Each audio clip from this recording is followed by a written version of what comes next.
Welcome to this week's episode of the Vanflip podcast. This week we are honored to have one of the longest running death metal bands on the podcast. And with me of that band, Donald from Obituary. Thanks for joining us today, Donald. How you feeling today? I'm doing great, man. How are you doing? Looks good. I mean, I'm doing good, and it looks good in your backyard. I would assume you're back home. Yeah. Yeah, we just made it back home from the Europe tour, and as everybody can see, we are Florida bound, and nothing but beautiful blue skies here in Florida. 80 degrees outside, so life is good back home because the Europe tour was cold. You know, Yeah, it was a cold January tour. I could imagine. I also am based in Florida, so I share your sentiment about the weather being awesome currently right Oh, now. So awesome! yeah, Right on. I'm in North Florida, so Jacksonville, but you're around the Tampa area, correct? Yeah, we are, and I'm at the studio right now. This is my brother's house, so it's Tampa area, but this is where we've been for going on 25 years with the studio and the band. Oh, nice. And Yeah, you guys came up in that area within that the gold yeah, rush, so to speak, of like death metal. yeah, yeah. We grew up. My brother and I, anyway, grew up in Miami, Florida, and moved to Tampa in 1980. So I was just a child. I was an 11-year-old kid leaving Miami to Tampa, and luckily I moved into Brandon, Florida, into a neighborhood. And the first dude I saw riding his bike past me, I was like, "Hey, what's up, man?" It happened to be Trevor. So, Oh, nice. so history was made right away. Yeah, I was gonna ask what you think the longevity of just like the core members of the band, like it's been the same core unit for a long, if not most the entire time. Um, Yeah, what do you think plays into that? Was it just because like yeah, obviously it's you and your brother, but then you've met someone randomly and that the first person you meet in your area is someone you've created this lifelong relationship with? yeah. I mean, it is. It was pure luck, by chance, whatever you call it, fate. But yeah, I was a 10-year-old kid, 11-year-old kid when we moved from Miami to Tampa, and I was already really into drums by then. Like music entered my life at a super early age. By 7 or 8 years old, I already knew kind of how to play snare drum, and I was freaking out on Led Zeppelin, and I was freaking out on drums. And so when I moved to Brandon, I was begging my mom to just buy me a drum, and Yeah. she did. She bought me a snare drum, and so I was in my parents' backyard as a 11-year-old kid, and I think Trevor heard me playing a snare drum, and I saw him ride his bicycle past a couple times, and I think he finally stopped and he's like, "Hey, man," and I'm like, "Hey, cool bike," And he's like, "Cool snare drum." So he just saw me again and again and again, playing my snare, and I was just totally freaking out on drums and music and stuff. And he ended up being like a total metalhead Iron Maiden fan as well. And so, we just immediately became best friends. And his record collection at his house, which was just a 5-minute bike ride from my house, was Iron Maiden and you know Possessed and just like heavy metal. And my record collection as a child was my oldest brother Greg, which was Molly Hatchet, Outlaws, Leonard Skinner, Led Zeppelin, Yeah. Queen, Ted Nugent, just rock and roll. More And so classic of stuff, course, yeah. yeah, classic. And so we just became friends.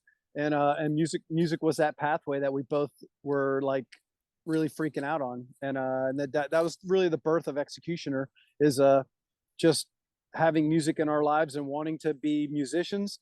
And then of course having Nasty Savage and having Sabotage right here in our hometown as Mhm. children, where we could ride our bicycles and go see them practice. I mean, that was the tell all. I mean, it was the reason why I said I'm going to be a drummer. And Trevor rode his bike home and begged his mom day after day for a guitar until she bought him an electric guitar and an amp. And and there you have it. Just started being a nuisance in the neighborhood after that, huh? Yeah, we just loved music, and we knew what we wanted. We wanted to be a band. I just want to be a band. Yeah.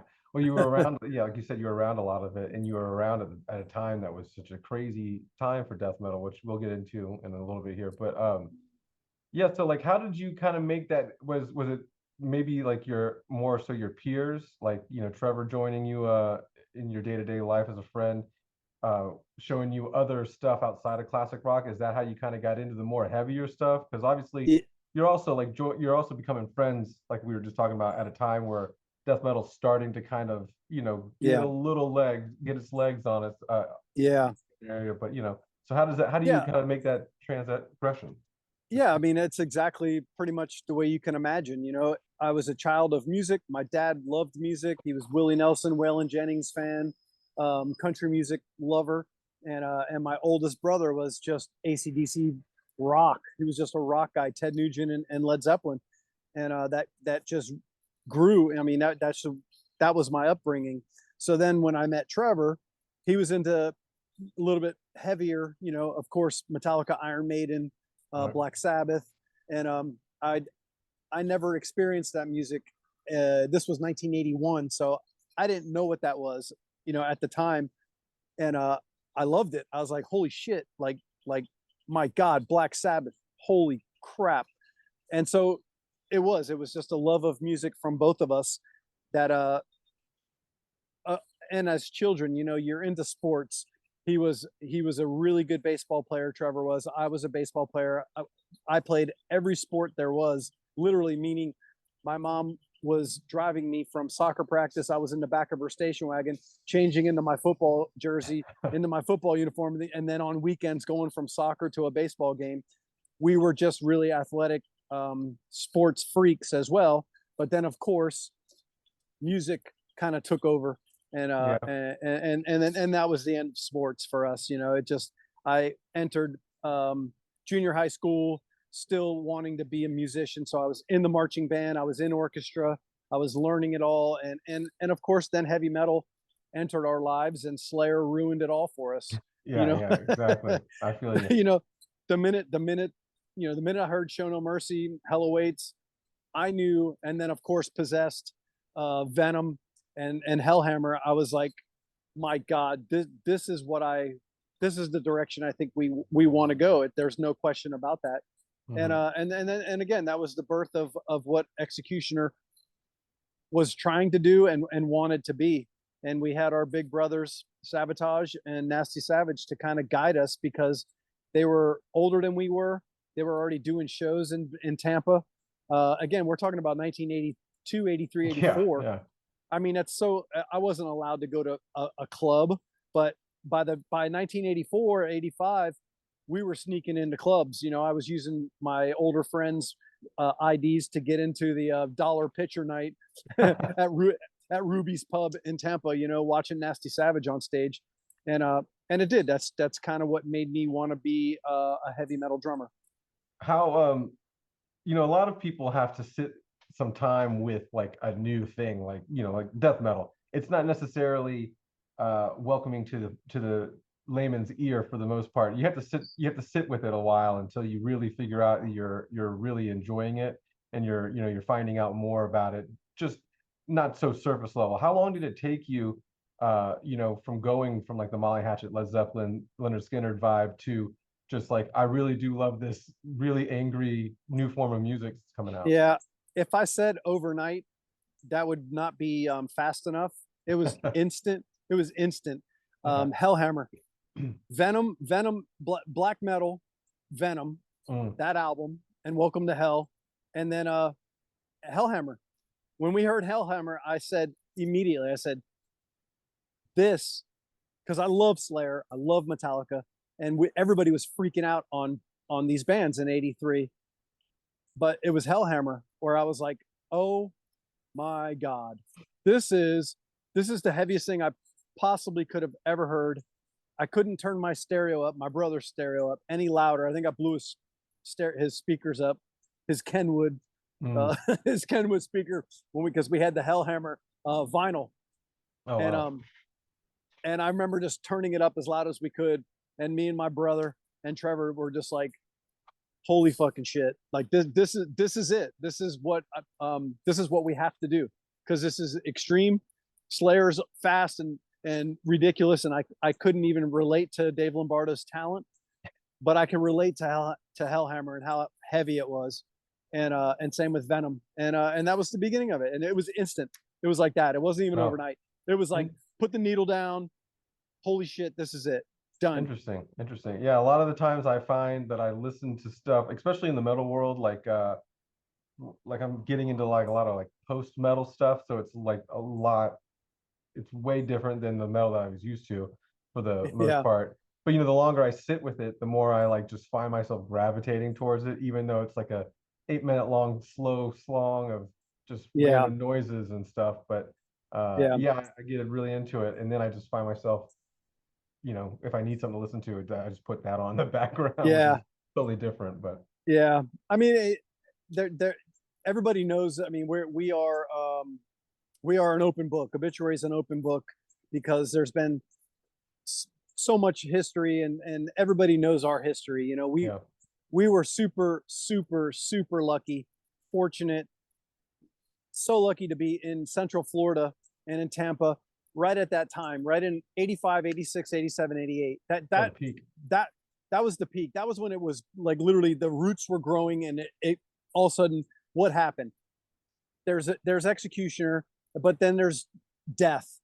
Chuck was just 100 miles away in Orlando, and he was one step ahead of all of us death metal, meaning Obituary, Deicide, Morbid Angel, Atheist. Just we were all in Tampa, and Chuck was like the godfather. He was already making great music. We were still learning ourselves. We were just writing Slowly We Rot, and that album was early on. We were started writing the Slowly songs in 86. By 87, we had an album done. We got signed in 88, and Roadrunner realized it was only 8 songs, so they asked us to write 4 more and record them. So a lot of people don't know that, but in like 87, 88, when Roadrunner wanted a piece of us, it was only an 8-song album, Slowly We Rot, and so the last 4 songs on that album are the songs we had to get signed to Roadrunner. We had to write 4 more songs and get them recorded. And the cool thing about that is if you listen to that album, the last 4 songs on Slowly We Rot were recorded on a completely different session. Meaning, a year before that, we went into Morrisound and recorded Slowly We Rot. But when we got signed, they wanted it to be. They said EP. 8 songs is only an EP. This has got to be a full length album. So you got to go get more. So we wrote 4 more songs, and we entered Morrisound for a second time, a third time for Executioner. But we entered again, meaning set the drum kit back up, totally different style, probably a different snare drum, the amps. So how we can try to emulate the same exact sound, because it's going to be on the same album. I guess my point is, the interesting thing for the history buffs is if you listen to Slowly We Rot, the last 4 songs on the album are the ones that we wrote a year later, and we're re-recorded, or just had to go back and record those 4 songs. So there is a slight difference in the tones and the cymbal sound and all that good shit. So there's the beginning of death metal for Donald Tardy, and for Obituary. It was Chuck, it was Death, it was Deicide and Obituary, all kind of like, we were so lucky that we were in the same town together. Yeah, exactly. And I mean, like that, I want to get into that a little bit as we go on, but how old were you guys when you started, your first bands? Because you must have been like mid-teens or something like that, real young. I was 14 years old when we wrote Executioner's Metal Up Your Ass, which is that sounds like a 14-year-old song there. Yeah, 14-year-old it is. title. And it was a 6-song demo tape that we went into the Morrisound. We were one of the only bands probably on this planet, heavy metal bands, that can say that we recorded at the first Morrisound Studios, not the one that was on 56th Ave that's still there. It's no longer Morrisound, but the one that was there for 20 years. There was a Morrisound studio before that on Florida Avenue, and Executioner, we were just children. In 1984, we wrote songs. And by 1985, to answer your question, I was 15 years old, and we entered the studio to record a demo that Trevor's dad financed. Oh, wow. Basically went and paid for his silly teenage boys to go in and just make fools of ourselves. I didn't even own a drum set at the time. I was practicing like at a friend's house, and then when we got to Morrisound, they had a little 5-piece Gretsch drum kit that I was like, I don't have a drum set. They're like, well, we got this. I'm like, okay, and there you go, 1985 studio set, and we went in there in I think we were there for one day, and we did 6 songs and mixed it and everything like in one day or one weekend. And that was it. And that was the beginning of it all. Yeah, those are the times when you can knock it out in a day like that, you know. You didn't really care how good it sounded, or, you know, if everything was perfect like you do probably these days, but you know. Yeah. Well, even if you cared, yeah, you didn't have the time. So whether you that's true. Whether you cared or not, you just kind of had to. It's like, dude, let's get the sounds. Okay, drum kit sounds good.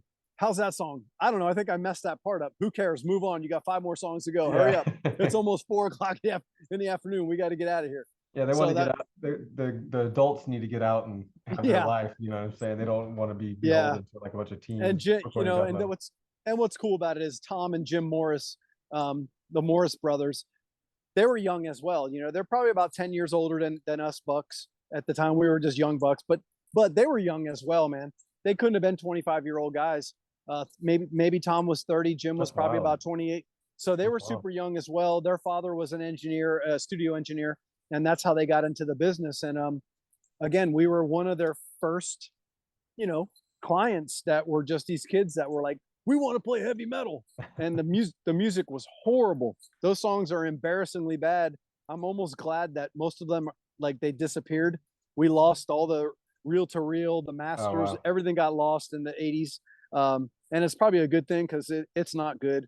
That's interesting.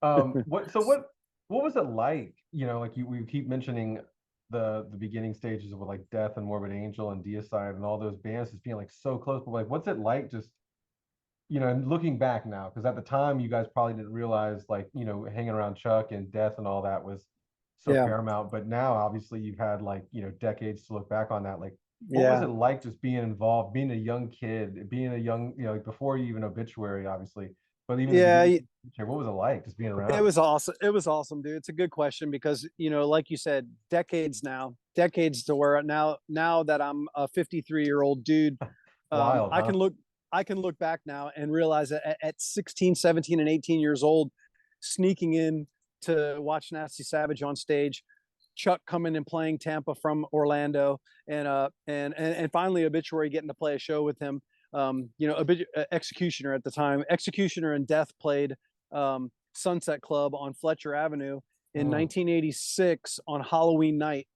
And I didn't think much about it back then, but thinking about it now that it's been 30 going on 40 years ago, it was amazing because there could have been a lot of, like, I don't know how to say it. There could have been like competition and bad blood and huffy puffy shit about who's playing last and whose logo is bigger on the flyer. But honestly, man, maybe because we're just Florida guys, maybe in New York or in Buffalo and over in California, maybe there was a lot of that, you know, stabbing people in the back and who's going to headline and blah. But honestly, and maybe it wasn't, but for me here in Florida, it was more of like, I was so stoked.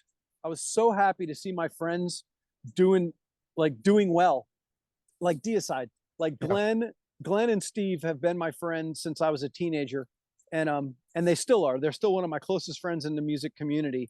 And not once in my mind anyway did I ever go, God, I think Obituary and Deicide, I don't think they're bigger than us, and I don't think we should be opening.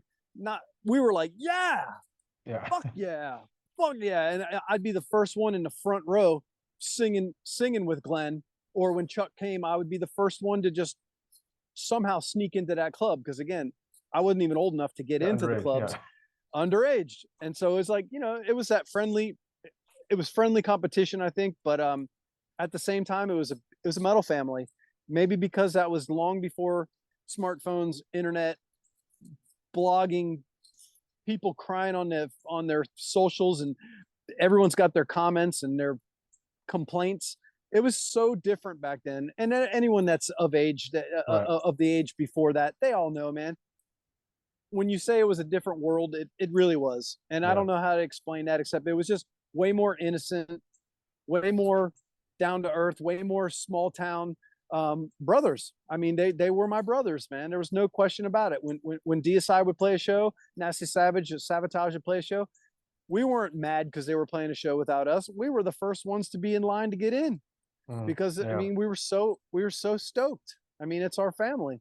It makes sense that, you know, everything was more tight knit, because I want to say, like, even back in the 80s, I was born in 83, so I don't necessarily have a huge, you know, reference point on like what the population was like in Florida at that time, but I've definitely seen it grow over the last, you know, 4 decades. So you know, like, that's another thing that comes to mind, is there wasn't that many people really living, you know, down in Florida, especially like Central Florida area. It wasn't Tampa as of today with like Busch Gardens and all these tourist attractions and everything. Like, even Disney wasn't even that big of a draw, so to speak, that at that time like it is now. But it's crazy that, you know, that a lot of that probably played into it. It was such a smaller, tight-knit community. There wasn't a lot of, you know, action going around as far as probably music is concerned. But it is crazy that one of the most like wildest genres kind of like, you know, took hold in that little part of the country. Yeah, and you know how many times can you imagine over the last, I mean, 3 decades of my career, of the questions that's that category right there of like, it's amazing. And how do you think that worked? And right there, a small town, and how in the world do you have Obituary, Deicide, Atheist, Malevolent Creation, Morbid Angel, and Death, and The Godfather, all right there, when we all had a huge chisel and definitely etched our names in that death metal history. And it's amazing. And yes, that was so long ago, and it sounds funny saying that because I still feel like I'm a 20-year-old kid when it comes to music, metal, playing my drums, performing for my fans. I still feel young at heart, and I am. But it was different. It was before. I mean, think about this. I already wrote slowly, so we're already playing some shows, and we're opening for Savage, and we're opening for Death. But yet, how much do you think I knew about Entombed and shit going on in Europe? There was no internet. There was magazines. Yeah, you could go get Hit that was Parader. another question. Yeah, I was going to ask you again. Like, back in the day, obviously, it was a lot of tape trading and all this, that, the other stuff. But you're so young, and you're being shown all of this. Like, well, at the time, we didn't realize it was monumental music. But like now, looking back, you have all this like top-notch shit. It's like you're trading tapes and just talking to kids at the shows, right? If you're a tape trader, and you know what the percentage of people that actually cared enough to actually tape trade, like 1%, like the Terry Butlers of the world. He was the one. He's probably the only friend I knew that was seriously, like, you know, tape trading it and writing a letter and putting a stamp on it and sending it to a dude in New York or in Holland, and talking about metal in Europe and seeing what the metal scene is in UK. And you know, it's just I was way too busy. I was a hyperactive youngest of 4 children, sports, band, just drums, motorcycles, everything. I had way more to do than tape trade. My tape trading was when I got into Trevor's car. He's a year older than me, so when his parents finally bought him his Firebird, which was awesome, every time I get in there, he had a different cassette. He's like, Terry just burned me a copy of Sacrifice, and I'm like, killer, let's listen to it. I'm like, holy shit, this is awesome. Where are they from? Who cares? This is killer. And that's the way it was, you know. Tape traders, they were like really into it, but someone like me, I didn't trade one tape. I just stole or borrowed tapes and didn't give them back to friends.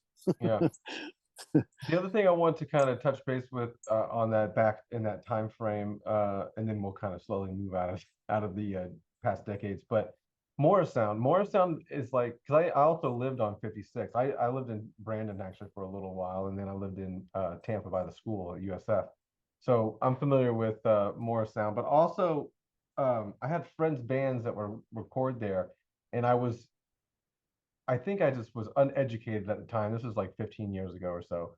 I was uneducated as to like what other bands had like graced that, that studio.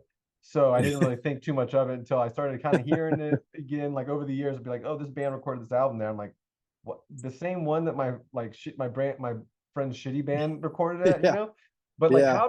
how do you think More Sound became that like destination for bands that are in the death metal like in metal world? Because like you were saying, you met the Morris brothers when they were really young, so like could you Yeah. tell they was into some like wild shit like that, or it just fell in their lap? Well, they were a music studio. So if you had a father bringing in a child with a trumpet and wants to put down a track with his favorite cover band playing to a record, you're an engineer. You're a studio that says we're $55 an hour. You come on in, we'll record a church choir, any stupid shit that would want to come in. Of course, they're a studio, but I can only imagine um, they had no idea what to think when we came in there as these teenagers with mullets and listening to Venom and Metallica. And then we have these dumbass, very mediocre elementary type songs that we're trying to sound like heavy metal, and we sound like whatever the hell it was. They were probably like, what are, if they weren't so nice, they probably would have said, guys, that was fun, but do yourself a favor and go back to school and get a job. But that was early on. That was 85. So yes, they were just young engineers that owned a studio. Then they moved to More Sound. And to answer the question that we were just about to discuss, More Sound became a monumental, legendary studio for very specific reasons. Death, Obituary, Deicide, Morbid Angel. Yep. We all recorded. Then early on, and I have a good story about this. And early on, like Sepultura. So Scott Burns, everybody knows the name Scott Burns. If you don't know the name Scott Burns, then you're obviously you need to go get history lessons on heavy metal and More Sound. So Scott Burns was just a helper at the studio. When we were recording Slowly We Rot in 19, this was the first Slowly We Rot, the first session. There was an engineer at More Sound his name was Rick Miller. And halfway through the session, one of Rick's, his mom or his dad had some medical issues, so he couldn't continue. And so right in the middle of the recording, we were like, damn, no Rick, what are we going to do? And of course, the Morris brothers are kind of talking about who's going to do it. And we just said, what about Scott? And Scott is the dude that's helping do patch cables, right, rolling up cables, fixing the microphones at the end of the day, sweeping up, changing garbage cans. But he was in the room, obviously. But he was such a cool dude, and we were getting along so well that we just said, you know what about Scott, man? Let's just. And Scott's like, what? And so his first album was our first album. And so again, back to the question, Scott Burns was the reason, because Scott Burns was credited for the sounds that More Sound was producing. But it was Death, it was Obituary, and it was Deicide that were making names for ourselves, meaning like my drumming, even though I was only a teenager, I was already pretty solid without patting myself too much on the back. I was a pretty solid drummer that had a killer snare drum sound. I was already doing rim shots. I kind of had my style, and bands heard it on Slowly We Rot.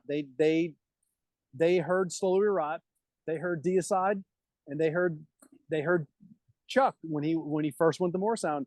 Everybody wanted that sound, and of course, next thing you know, every record label was sending every band there. So back to the Sepultura story, which again, now we're getting sidetracked, but this shows how sidetrack it up. I don't care. Good. So this shows how long I've been going to More Sound, how early on More Sound can thank Obituary, because so Scott Burns got offered after doing the Obituary and I think a Death album and the Deicide record. Sepultura from Brazil wanted Scott And so they could not afford to fly the whole band to Florida. So what they did was they flew Scott to Brazil. Oh, wow. He went to Sao Paulo and recorded Beneath the Remains. Oh, wow. And then he flew back to Tampa and he brought Max with him. So I was so young. Max was so young. Max spoke about this much English, like literally one or two sentences. And I couldn't have been 16. He was probably 16 or 17 years old. And he came and he stayed at my mom's house. So he stayed with me at my mom's house because I still lived at home. I was just a teenager. So Max Cavalera comes from Brazil with Scott and to record the vocals. So Scott recorded the band, brought the music back, and brought Max back to sing in Morrisound and then to mix there at Morrisound to get that Morrisound sound.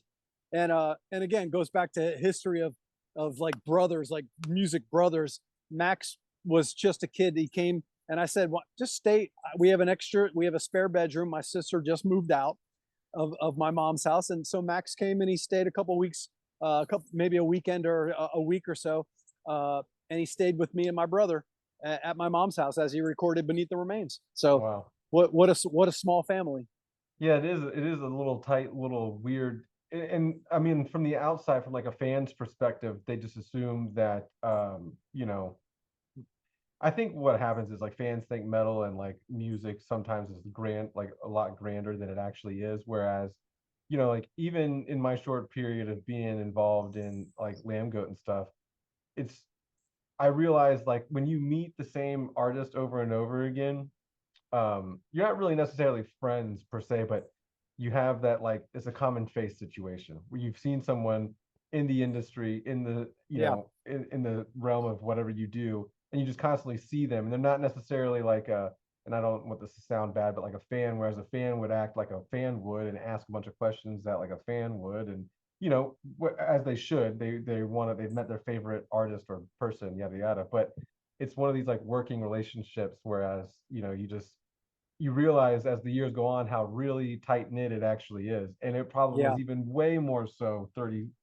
plus years ago. I can only imagine what your mom was thinking when you asked like, hey, this Brazilian guy is going to come stay with us and he speaks very little English, but you know, he'll be here for a couple of weeks. I can only imagine what, you know, what your parents were thinking about that. Yeah, well, you can imagine how open-minded are my parents because by then we already took over the garage. So the garage turned into, you know, we hung curtains, these carpeted curtains to like, you know, because we're waking up the neighborhood. We were driving my mom crazy. So we did our best to insulate, and we hung these separate curtains to try and to dampen the sound. Yeah. But of course, that turned into us having Sharpies and drawn Nasty Savage logos and, you know, just bloody logos and just the worst shit you can, a worse shit that your mom can walk out and see, you know, big Slayer logos with an upside down cross, you know. So you can imagine my mom. She couldn't have been any cooler about it. My dad was even cooler. He was a fan of ours because he saw the passion that his sons had for music and wanted to be musicians. So, you know, open hearts and open minds, man. And that's what Max experienced when he came here. It wasn't a mom saying go to bed by 8 p.m. because you have homework to do. My mom was totally cool, and she's like, you know, what does he like to eat? So yeah, it was a cool experience. Were you still in school around that time? I was. So would you have to like go to school and Max goes to the studio to record vocals? Yeah, or was it like something like that. Yeah, something like that. I think I was either a senior in high school. I might have just graduated. I honestly can't remember exactly what year that Scott brought Max back, but people watching this podcast can probably do a very quick Wikipedia search to see when did Max come to Morrisound and what year was it, because I graduated in 1988, so it's probably right around there that I either was just finishing up school or I might have already just been out of high school. So you guys record your debut Roadrunner release. How long until like you're just doing the band full time? And I mean, have you always done the band full time and you've never really had to get a secondary job type thing? Yeah, we're really lucky, man. Again, we were so young that slowly, I mean, we weren't doing anything. We just couldn't believe we had an album. Like when it was printed, we were like, holy shit, look at that. I got an album. we didn't think about a second album or a 3-decade career. We didn't really think too much about it. So of course we were kids. We had jobs. You know, what are you going to do? Work in a kitchen, washing dishes, prepping food, worked at a food warehouse, driving a forklift. And luckily, you know, by 1990, I was 20 years old and we headed to Europe. And since then, luckily, besides just a few times in our career, it's been a full-time commitment for myself and my brother and Trevor. And Nice. very, very lucky and very fortunate to be able to say that. Yeah, I would agree. And I think, but I mean, I also think it's a testament to like what the band's sound is and what the band's doing over the course of the years Yeah. that makes the longevity last. So, you know, kudos to you Yep. guys. And speaking of which, you just released, another full length, Dying of Everything. And that was on Relapse, and you did January sometime, I believe. And that's a great killer record there too. I think we reviewed it and got a pretty high review rating for Lambgoat, which Awesome. we don't necessarily deal out too many, awesome scores. So to have you guys do that and just to maintain and right on and do that is great. Go ahead. Well, we are simple Florida guys. We're humble. We love music more than anything else. We're more passionate probably than any other band on the planet, just about music and about performing and about writing songs that our fans are going to like. And so yes, Dying of Everything is an extremely important album to us. It's the 11th album in our 33-year career, and I personally could not be more proud of it. I think it's by far our best album we've ever even considered writing and recording. And it shows. It hit charts in America that we've never seen before. We were number 2 in Germany. We were number 3 here in America. Only Taylor Swift and one other band was ahead of our album sales when the album came out, which is completely ridiculous. That's pure luck when it comes to what day did you release the album and what other band put an album out, which was actually, it was Metallica's, that single they put out right when we put our single out. And then of course at the time, Taylor Swift still dominates, as she deserves, dominates the airwaves and album sales. But again, could not be more proud of my band, and I love this new album more than any album that I've even considered playing, writing, recording, and calling an Obituary album. Do you because you guys go a handful of years between albums, so you'll do like these 3 to 6 year chunks where you kind of go in between writing and recording an album. Yeah. Do you ever get nervous about like how that will like how it will be perceived, or the reception of it, because it's so long has gone and so much changes in music at that time? Yeah, I mean, I guess you could if you allowed that to enter your brain. But again, let's kind of realize how long 33 years is. Long. Solar Rot came out in 1989. By 90, we already wrote and recorded and released Cause of Death within the same calendar year. The Incomplete came out 1 year later. World Demise came out 1 year later. So we were that band. We were pumping out the first 4 albums, and they're monster records, from what the fans say. So we were that band. It was just flowing out of us. We were nonstop. We were unstoppable, and we were putting out those first 4 or 5 albums. It was every year. And then of course, every other year when it came from Back from the Dead. And then after Back from the Dead, that's when we just took a break. 7 years went by, boom, Back from the Dead, Frozen in Time comes out after a 7-year hiatus. We don't need to talk about why the hiatus happened, blah, blah, blah. Everyone's already read about it. Right. We never talked about, hey, let's take a break. We just came home. People started having children. We're adults now. It's the 5th album. Things happen, everyone's got jobs. I didn't know what I was doing. I was still just playing drums. 2 years went by. Andrew WK hit me up as a young 20-year-old. And he's like, dude, I love your drumming. Obituary is one of my favorite death metal bands. Would you want to do this with me? Next thing you know, for 5 years, I was doing Andrew. I saw you perform at I think Ozfest 02 in that time frame. Awesome. Yeah, it was in 2000. In 2000, he wrote me a letter. Again, going back 23 years ago. Yeah. So before he could just throw me a text, he wrote me a letter in 1999 or in 2000. And he just, he told me who he was. Anyway, long story short, I put a band together with him. I was a part of his first album, the Party Hard record. Yep. And Classic. and all my friends, he's like, I'm signed to at the time Geffen Records. He was signed to a major record label, and it was Big Stink. And he's like, I need a band. And I said, do you want me to put a band together for you? So all those dudes in that band were my friends, besides Jimmy Koo, his main guitar player, who was now one of my best friends in the world. So yeah, I put a band together. It was a concept. It was just a conception, and it went from 0 to like 100,000 miles an hour. Yeah. A gold record, Saturday Overnight. Night Live performance, flying on Learjets, going to Ozfests, playing Conan O'Brien. It's like playing Top of the Pops, which no one knows in America what Top of the Pops is, but it's the biggest, longest running music type TV show in England. It's like, it makes Saturday Night Live look like it's been around for only two minutes. Top of the Pops is something that's like 80 years in the making. You can YouTube it. Anyone who's on that show for sure. Yeah. Exactly. Anyone who's anyone. And that was so long ago with Top of the Pops. I mean, there was 3 artists that day, and I forget who the first one was, but who played right before Andrew WK? Alicia Keys. Oh, wow. A new artist. No one knew. Yeah. She was like a chick playing piano. Next thing you know, who is Alicia? She ended up being one of the biggest artists on the planet. Yeah. So anyway, blah, blah, blah. That was our break. That was my break anyway. For 5 years, I did Andrew. And then, of course, on Ozfest 2003 or 4, Andrew said, dude, we're playing in Miami. Do you think maybe you guys would want to come and play 2 Obituary songs on stage? I'm like, I'll ask my guys. And we did it. And it ended up being so much fun.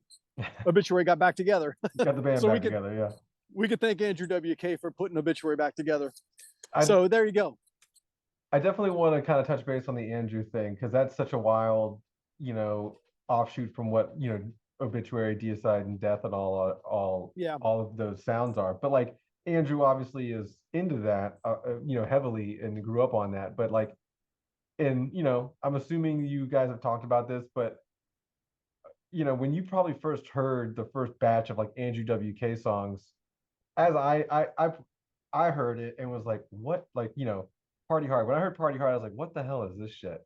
It took a while for it to really embed and infect my brain to where like then, the album became like, I Get Wet. I love that album. Yeah. But in the beginning, it just seemed very strange. And knowing that it was, backed by like all these death metal people, it just seemed so weird. What was it? Yeah. What was it like when you received that first batch of demos and you were like, what? Well, you can imagine. I mean, because it was demo. Yeah. He sent me 4 songs, and it was Party Hard, She Is Beautiful. I think I Get Wet. And in fact, I think it was, it might not have been I Love New York City. In fact, he was just writing I Love New York City. He actually asked me, and I forget, someone else, probably his dad or one of his friends, he was considering naming it something else when he had his lyrics, and he decided New York City, because at first he was saying I love something else. And so yeah, it was demo tape. So you can imagine how, without sounding like I didn't like it, Andrew WK demos were very strange. It was like piano and punk and weird and totally not my style. But in all honesty, that's what drew me to wanting to be to be a part of Andrew, is because I was not going to be the dude to go and start another death metal band. I have my death metal bands. My brother's the best death metal singer in the world. I wasn't about to go and just start some death metal band with just some dudes here in Tampa just to try and start over. I knew we were just on a break, and Andrew's stuff was polar opposite, completely weird, happy, weird, piano meets metal. He wasn't sure what direction he was going, but I saw the talent. If you watch Andrew play piano or play guitar, you see what a talented musician the dude is. He's also a showman. He's just a great showman too. He's just awesome. Rare. He's and I knew, when he told me, look, man, Geffen Records is about to sign me. It's going to be a major record label thing, and I need a drummer. I need someone. I would love to see you help me with this. And I wanted that challenge. It was 4 on the floor, Yeah. drumming with that rock, with just that rock and roll feel, with just pure drive and the energy and the positive vibe that the dude put out. It was right up my alley because I'm the same way, man. I'm one of the most hyperactive, positive, straightforward, crazy dudes you'll meet when it comes to having fun on tour and playing drums and playing music. So Andrew and I got along immediately, and we were really good friends right off the bat. And I was very proud to know that I was kind of showing him the ropes, not just on stage, but on tour. You know, I brought all those dudes on the road. They had never entered a tour bus, and the etiquette of not leaving all your shit all around the fucking bus and in the backstage room and losing your passport and everything. You know, I was very proud to make fun of somebody or yell at somebody if they made a fool of themselves, whether they got wrecked one night or they made an idiot of themselves on stage or backstage or even on a day off.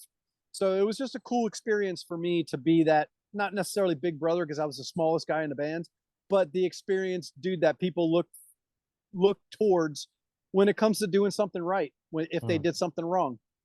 Yeah, the elder touring musician to showing the ropes for the kids, or right? The young guys. Yeah. Right. Back to Dying of Everything. What were some of the challenges that you guys had in recording this album that's, that was different from the albums prior? Yeah, that's a good question. You know, had we been different human beings, maybe we could have and would have put pressure on ourselves and worried about what is it going to be like, and after 10 albums, what are we going to do? Are we going to top things? Are we going to make it better? Are we going to make it as good? Can we make something? We didn't worry about any of that. And we've always been this way, man. Me and Trevor, we are simple. We are easygoing guys. We do not put pressure on ourselves. I could care less about what other bands are doing around here in Tampa. I could care less what's going on in the UK. I don't care what band's on top of the charts right now with new metal music. We're simple. We do one thing. We walk into the garage, we walk into our studio, we crack a cold beer, and we literally just jam. Something's going to happen when we do that. And it's usually within the first 15 or to 30 minutes. And when something happens, we focus on that and it becomes an Obituary song. If it doesn't happen within that literally the first hour, we don't even worry about it. We know there's tomorrow. Tomorrow's going to be better.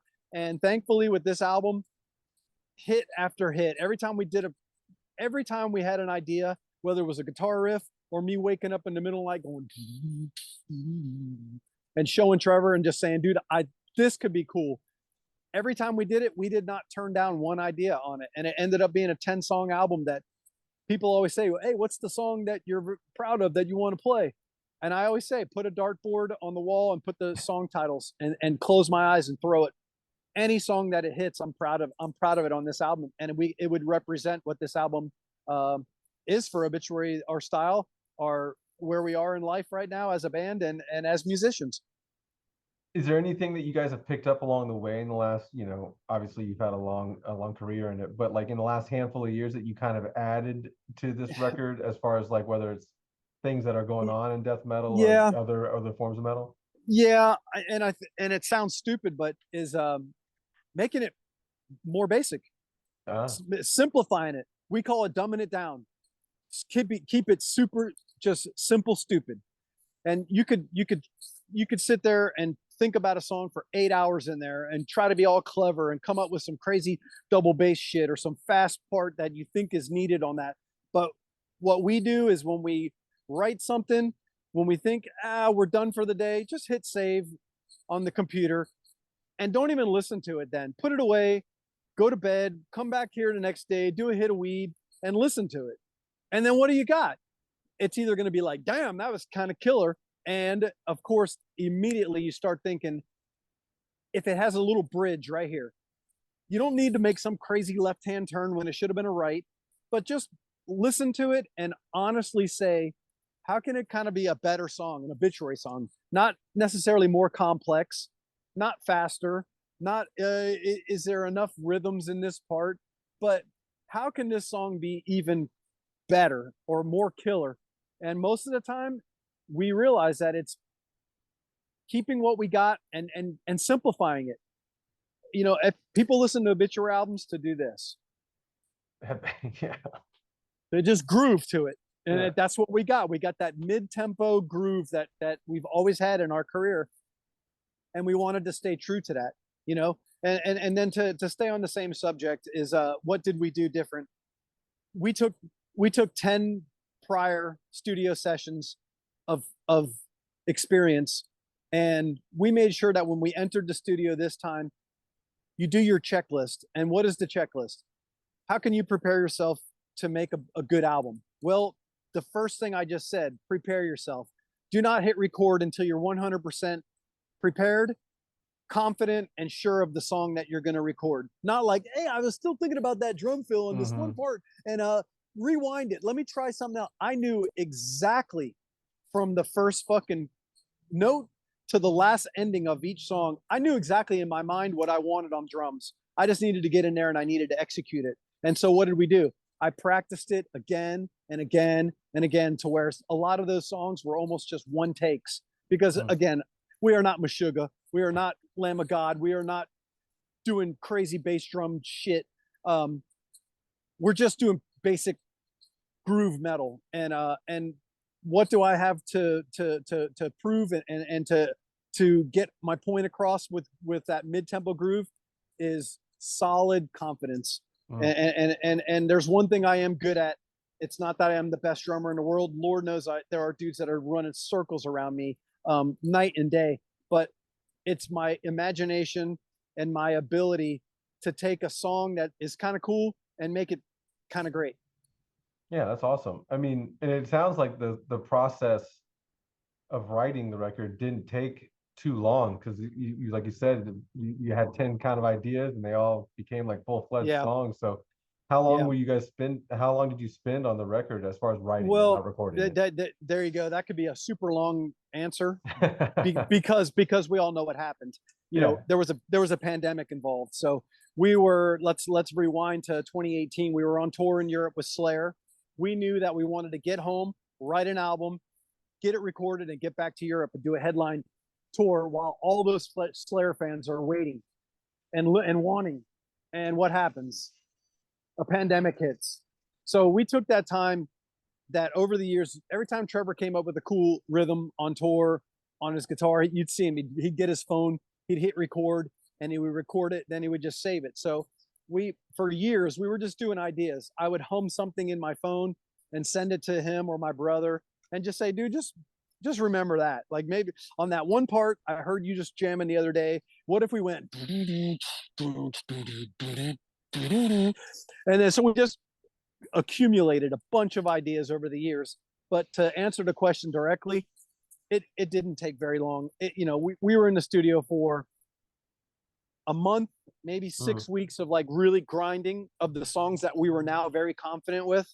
And again, preparation was everything. So by the time we did get in the studio, put the new drum heads on, put the microphone placements where we knew they were going to be killer, and tune the drums up, within 4 weeks, I was done with the 10 songs, and happily done. Oh, nice. And we knocked it out. That's how you do an album. You can spend a half a year on an album if you want, but you know what starts happening? You start overthinking, you start overproducing, you start guessing shit. Yep. We went in there, we knew, man, we're cavemen of metal. We know we are not reinventing a metal wheel. We're just writing music, and it's heavy metal. How hard is it? It's not rocket science. It's just metal. And that's what we did. Yeah. If you had to explain to a younger person, like a millennial or a 20-something, maybe a late teenager, if you had to explain to them why metal is so much more popular than, say, like hardcore is, one thing I should probably just ask you this instead of that question. Why is it why did death metal become so popular back in a time where, like, you would think that back in the day they'd be more stringent, right, with like what's on TV or the airwaves or whatever, but it seemed like a lot was coming through, and a lot of like death metal really became like the forefront of like metal music. Was it because people were so used to like hair metal and kind of that kind of stuff, it just seemed like they could put like the Scorpions or Strider next to like Death and other bands? I guess, it's probably a little bit of all that, because we know, man, Scorpions and then hair metal and the Dawkins and the Rats and all the killer shredding solos. That was all that played its course out, and something was changing. We saw when Allison changed Nirvana. I mean, Oh yeah. Kurt Cobain, we know he squashed a lot of that hair metal, and thank God. He opened in my opinion, he opened the doors for us, because what happened? You know, the Dawkins and the Rats of the world, those fans who were not shallow minded, but they were definitely not. They were not going to branch. They were not going to open their mind up and hear something different. But grunge did, and so then all of a sudden you got all kind of music. You know, it is now it's an open door. So how death metal started making its way, I don't know. I don't have that answer. I still don't have any idea, except that I do know one thing: the musicians, the talent that was behind these bands and these albums that were coming out, man. You can't deny it. You can't deny Slayer. You cannot deny the songwriting abilities, even though they were not the greatest musicians. Not Slayer, Dave Lombardo, Kerry King, Jeff Hanneman. Awesome. What a power. What best band in the world. But when you got like Hellhammer, Celtic Frost writing to Megatheron, and you hear that album, how can't you think of how fucking gigantic it is and how killer and epic, you know? And then of course the metal that we all know. I mean, Chuck Schuldiner. I mean, look at what he put together as a band, and some of those musicians that were on those first few albums was absolutely incredible. And then, you know, Obituary is the AC/DC of death metal. We are not running 1,000 miles an hour. We are not playing 1,600 beats per second notes. We are just putting down that groove and that song that people just go, that's pretty easy listening, actually. And I don't know, maybe that's why death metal fans were so drawn, because it's different. It was different and it was extreme, but it was good. You know, it was good. The production was killer. The drummers were becoming unbelievable. And then, you know, you just got great albums being written. You know, you just got fucking killer albums coming out, you know? Yeah, I wish I was of, you know, sound mind back in the day when I could watch that stuff unfold in front of me, because I look back at it now, and because, you know, in dealing, Lambgoat deals in hardcore and metal, right? So we're, you know, it's always the best of both worlds kind of a thing. But, you know, when you step back and look at it, metal is so much bigger, you know, in scope than hardcore is. And it's just like, you know, a lot. It's crazy, because like genres like death metal or deathcore or anything that has to do with that is like, it's just nuts how, you know, because I always think back, because the 80s were just so crazy, a time where something like death metal just gets thrown to the forefront, and everyone, you know, kind of hears about it, sees about it, and it's just like, okay. And I don't know if you would see that today. You know what I mean? Like, I don't know if it would have gotten the same opportunity today. Yeah, no, I agree, and I don't even have an answer or a comment, because you pretty much just laid it out, and it's true. Who knows why, besides maybe just timing on this planet. You know, hardcore is the ultimate underground, and it is for those underground fans, and it is for them dudes that love their band so much they're tattooing their faces with their logos and their emblems. But that's hardcore, man. Those people are so into it. You can't get any more into it than Sick of It All fans and Agnostic Front fans and Madball, people that love Madball. I mean, goddamn. I mean, I don't know. There's some music, like they said, some music is made to stay underground, and it's kind of where those hardcore fans, how can it become commercial? They would riot against themselves, probably. And beat up us death metal fans in the meantime, which we would deserve it.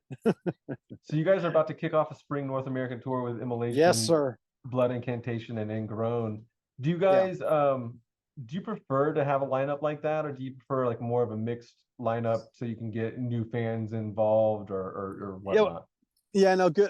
Another good question, and anyone that's following Obituary, and if you didn't, it's you hit the nail on the head. So what Obituary just did, and you know, you got the fans that were like, why this tour? Why? You know, I mean, look at the last American tour we just were on. We were so goddamn lucky.